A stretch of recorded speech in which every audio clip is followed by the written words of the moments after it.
नमस्कार, TV 9 digital में आपका स्वागत है और मैं हूं कार्तिकेय शर्मा। आज सियासत की बात में चर्चा करेंगे कि क्या ताइवान पर चीन एक झटके में कब्जा कर सकता है। कितना आसान होगा ताइवान पर चीन का हमला। चीन ताइवान पर कब्जा करने के लिए कई तरह से हमला कर सकता है, जिनमें सबसे पहले ताइवान के फाइनेंशियल सिस्टम और इंफ्रास्ट्रक्चर को निशाना बनाना शामिल हो सकता है। इसमें वो साइबर और इलेक्ट्रॉनिक युद्ध छेड़ सकता है, जिसके कारण अमेरिकी सैटेलाइट को बैलिस्टिक मिसाइलों के बारे में पता ही ना चले। साथ ही चीनी जहाज ताइवान जाने वाले जहाज़ों को रोक सकते हैं ताकि उसके ईंधन और खाने की सप्लाई पर रोक लगाई जा सके। जानकारों का कहना है कि हवाई हमलों के जरिए चीन ताइवान की टॉप पॉलिटिकल लीडरशिप और डिफेंस लीडरशिप को निशाना बना सकता है। चीनी सेना बता चुकी है कि उसने कई युद्ध अभ्यास किए हैं। सैटेलाइट की तस्वीरों में दिखा है कि इन अभ्यासों में प्रेसिडेंट ऑफिस जैसे लक्ष्यों के नकली मॉडल वहां मौजूद थे। इसके साथ ही चीन युद्धपोतों और पनडुब्बियों के जरिए भी ताइवान पहुंचकर वहां हमला कर सकता है। वास्तव में ताइवान पर कोई भी हमला बेहद खतरनाक होगा, लेकिन ताइवान भी हाथ पर हाथ रखकर नहीं बैठा है। ताइवान के पास प्राकृतिक रक्षा कवच है, क्योंकि उसकी समुद्री तट बेहद ऊबड़ खाबड़ है और वहां के मौसम का अंदाजा पहले से नहीं लगाया जा सकता।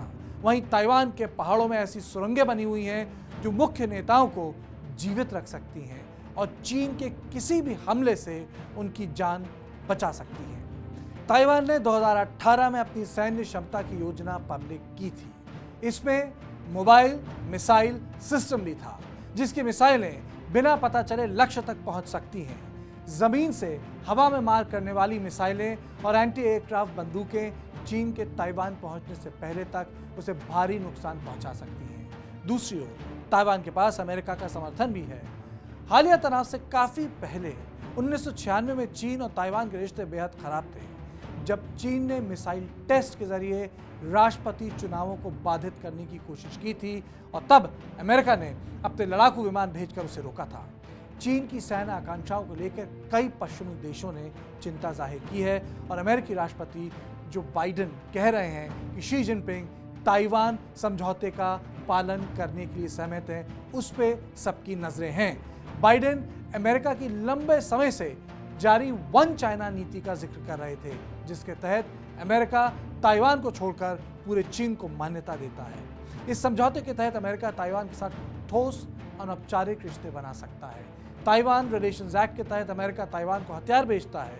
इस कानून के तहत अमेरिका ताइवान की उसकी रक्षा में मदद कर सकता है। हाल ही में अमेरिका के राष्ट्रीय सुरक्षा सलाहकार जैक सुलिवन ने कहा था कि अमेरिका ताइवान स्टेट में किसी भी ऐसी कार्रवाई के खिलाफ खड़ा होगा और बोलेगा जो शांति और स्थिरता को कमजोर करेगी। अब यह भी पता चला है कि अमेरिकी स्पेशल फोर्सेस ताइवान की फौज को स्पेशल ट्रेनिंग दे रही हैं। इससे अंदाजा लगाया जा सकता है कि चीन का ताइवान पर कब्जा कोई आसान काम नहीं होगा। कोई भी देश ताइवान के आसपास परमाणु हथियार इस्तेमाल नहीं करने देगा और ऐसे में कन्वेंशनल वॉरफेयर लंबा खिंच सकता है, जो चीन बिल्कुल नहीं चाहेगा। 1911 में चीन की अंतिम राजशाही को उखाड़ फेंकने की 110वीं सालगिरह पर बोलते हुए शनिवार को शी जिनपिंग ने कहा था कि एकीकरण शांतिपूर्ण तरीके से होना चाहिए, जो कि चीनी राष्ट्र और ताइवान के लोगों के पूरी तरह हित में होगा। लेकिन साथ ही में उन्होंने ये भी कहा कि किसी को भी चीन के लोगों की राष्ट्रीय संप्रभुता और क्षेत्रीय अखंडता की रक्षा करने की मजबूत क्षमता और दृढ़ निश्चय को नज़रअंदाज नहीं करना चाहिए। इसके जवाब में ताइवान ने भी कह दिया कि उसका भविष्य उसके लोगों के हाथ में है। ताइवान की राष्ट्रपति त्साई इंग वेन ने कहा कि ताइवान अपनी सुरक्षा मजबूत करता रहेगा ताकि उसके द्वीप पर कोई ताकत कुछ ऐसा ना कर सके जिससे ताइवान को खतरा हो। ताइवान खुद को एक संप्रभु राष्ट्र मानता है, जबकि चीन का मानना है कि वो उसी का प्रांत है। तो सियासत की बात पे बस इतना ही। देश और दुनिया की बाकी खबरों के लिए देखते रहें टीवी 9 डिजिटल।